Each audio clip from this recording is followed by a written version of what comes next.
Sir first match சொல்லுங்கள் sir. England so Norway match பற்றி சொல்லுங்கள், பேசலாம் சார். நீங்கள் எப்படி சார் பார்த்தீங்க அந்த மேட்சை? எப்படி பரபரப்பாக போச்சா சார் அந்த மேட்ச் எதிர்பார்த்த மாதிரியே? நல்ல மேட்ச். ஏன்னா இங்கிலாந்து வந்து இப்போ டிஆர் காங்கோக்கு எதிராக சேஸ் பண்ணாங்க.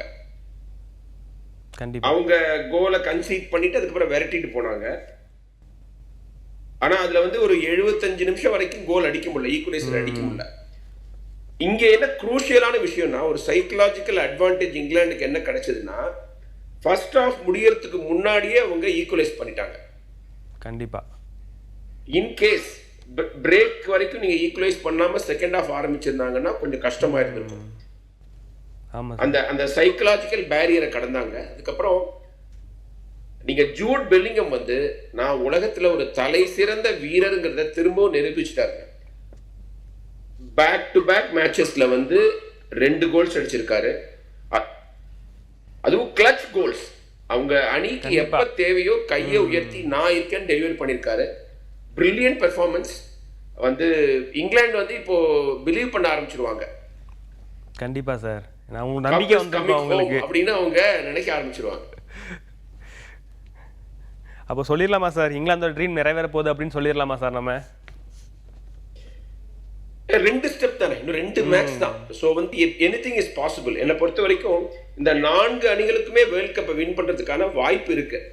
ஆனா நான் வந்து ஃபர்ஸ்ட் செமிஃபைனல்ல ஜெயிக்கிறவங்க தான் கப்பை ஜெயிப்பாங்கன்னு நம்புறேன். பிரான்ஸோ ஸ்பெயினோ தான் கப்பை ஜெயிப்பாங்கன்னு நம்புறேன். ஆனா நாக் அவுட் மேட்சஸ்ல எனிதிங் கேன் ஹேப்பன். இங்கிலாண்டோ அர்ஜென்டினாவோ வின் பண்றதுக்கான வாய்ப்பு இருக்குது. கண்டிப்பா சார். சார் அதே மாதிரி சார் நார்வே பார்த்தீங்கன்னா தொடர்ந்து 14 கேம்ஸாக வந்து அவர் ஹாலண்ட் வந்து கோல் அடிச்சிருந்தாரு. ஆனால் இந்த மேட்ச்சில் வந்து அவரால் கோல் அடிக்க முடியல. ஸோ அவரோட ஸ்ட்ரீக் முடிவுக்கு வருது.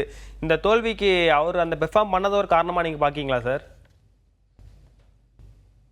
ஆமா, அதாவது நீங்க ஹாலண்ட் கோல் அடிச்சிருந்தா மேட்சுடைய முடிவு வேற மாதிரி ஆயிருக்கும். கண்டிப்பா. அப்புறம் இந்த சோர்லாத் வந்து ஒரு அருமையான பந்து கிடைச்சது. அவர் ரைட் விங்கருக்கு ஸ்கொயர் பண்ணிருக்கலாம் ஹாலண்டுக்கு. கண்டிப்பா அது பண்ணாம அவர் கொஞ்சம் டிலே பண்ணி ஒரு போரான ஷாட் எடுத்தாரு. அது ரொம்ப ரொம்ப தப்பு. ஏன்னா உங்களுடைய மெயின் மேன் அவர் தான். கண்டிப்பா 27 கோல் அடிச்சிருக்காரு. ஆமா ஆமா ஆமா, இல்ல அதுல எக்ஸ்கியூஸே கிடையாது. ஏன்னா எப்ப பந்து வந்தாலும் நீங்க ஹாலண்டுக்கு தான் கொடுக்க பார்க்கணும். அந்த மாதிரி ஒரு பிளேயர் நீங்க ஹாலண்ட் வந்து கொடுங்கன்னு கேட்டுட்டு இருக்காரு. கண்டிப்பா அவர் மேட்ச் ஆரம்பத்துல இருந்தே பரபரப்பாக இருந்துட்டு இருந்தாரு. ஆமா ஆமா ஆமா, அது கொஞ்சம் அதாவது அந்த சென்ஸ் வேணுங்க. ஏன்னா அவர் ஒரு கோல் மெஷின் மாதிரி ஆடிக்கிட்டு இருக்காரு. இந்த வேர்ல்ட் கப்லயே 7 கோல்ஸ் அடிச்சிருக்காரு. பயங்கரமான ஃபார்ம்ல இருக்காரு. எப்ப வாய்ப்பு கிடைக்குதோ பந்தை தூக்கி ஹாலண்ட போடுங்க, மேல இருக்கிறவங்க பாத்துப்பாங்கன்னு சொல்ற மாதிரி மேல ஆடுற ஹாலண்ட் பாத்துப்பாரு அப்படின்னு நம்பி கொடுத்துடணும் பந்தை. கண்டிப்பா சார். அதே மாதிரி சார் முன்னாடி பார்த்தீங்கன்னா இங்கிலாந்தை பார்த்து ஹாரி கேன் மட்டும்தான் ஒரு ஃபார்மில் இருந்துட்டு இருந்தாரு. ஆனால் கடைசி ரீசன்ட் மேட்ச்சில் பார்த்தீங்கன்னா பெல்லிங்காமும் கிட்டத்தட்ட 2 பேருமே 6 கோல் அடிச்சிருக்காங்க. இது ஒரு இங்கிலாந்துக்கு ஒரு ப்ளஸ் பாயிண்டாக இருக்குமா சார் அவங்களோட செமிஃபைனல்ஸ் மேட்சுக்கு முன்னாடி? எக்ஸாக்ட்லி ஜோஷுவா, கரெக்டா சொன்னீங்க. அதாவது ஹாரி கேன் மட்டும் தான் இந்த டீமை காப்பாற்றணும், அவரை விட்டா வேற யாரும் இல்லை அப்படிங்கிற ஒரு நிலைமை இருந்தது. ஆனா பெல்லிங்கம் வந்து பிரில்லியண்டா பெர்ஃபார்ம் பண்ணிருக்காரு.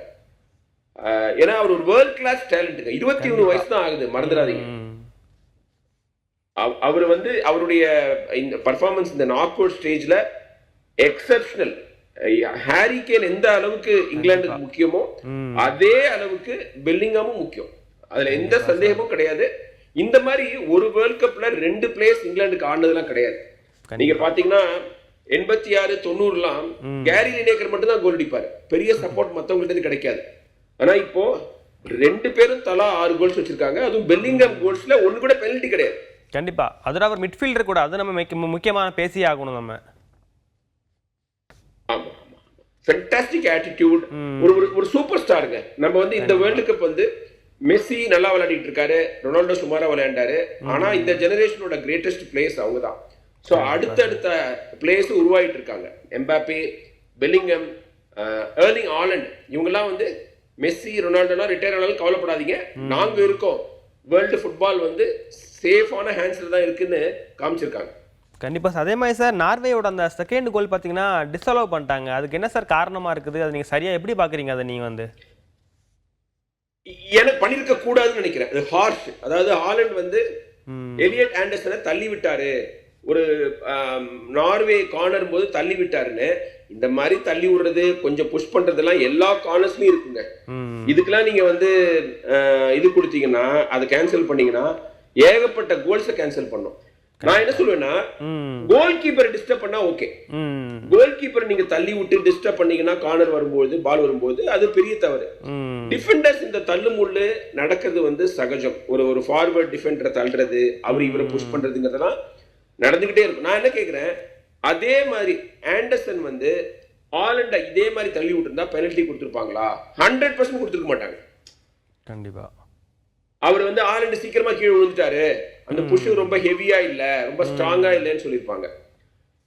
அதே மாதிரி அதுல கொஞ்சம் டிஃபரன்ஸ் இருக்கும். ஏன்னா நீங்க வந்து டிஃபெண்டரை வந்து தள்ளக்கூடாது. ஏன்னா ஒரு பந்தை மீட் பண்ற சமயத்துல நீங்க அவர் தள்ளி விட்டா அது வந்து ஒரு ஃபவுல் தான். ஆனா அந்த இடத்துல கான்டாக்ட் பெரிய அளவுல இல்லைன்னு நான் நினைக்கிறேன். கொஞ்சம் அன்பார்ச்சுனேட் தான் எனக்கு தோணுது. மேபி ஹாலண்டுடைய ஹைட் வெயிட்டை பார்த்து ரெஃப்ரி முடிவு பண்ணிருக்கலாம். அதுவும் வந்து அவரு பிட்ச் சைட் மானிட்டர்ல போய் பார்த்தாரு. சோ அவருக்கு வந்து அவர் நினைச்சிருக்கலாம், இவர் வந்து இவ்வளவு ஹைட்டா இருக்கிறாரு, இவ்வளவு வெயிட்டா இருக்காரு, கொஞ்சம் அவருக்கு தள்ளி விட்டாலே கீழே விழுந்துருவாங்க, அதனால ஃபவுல் கொடுத்துடலான்னு. பட் எனக்கு கொஞ்சம் ஹார்ஷா தாங்க பட்டுது.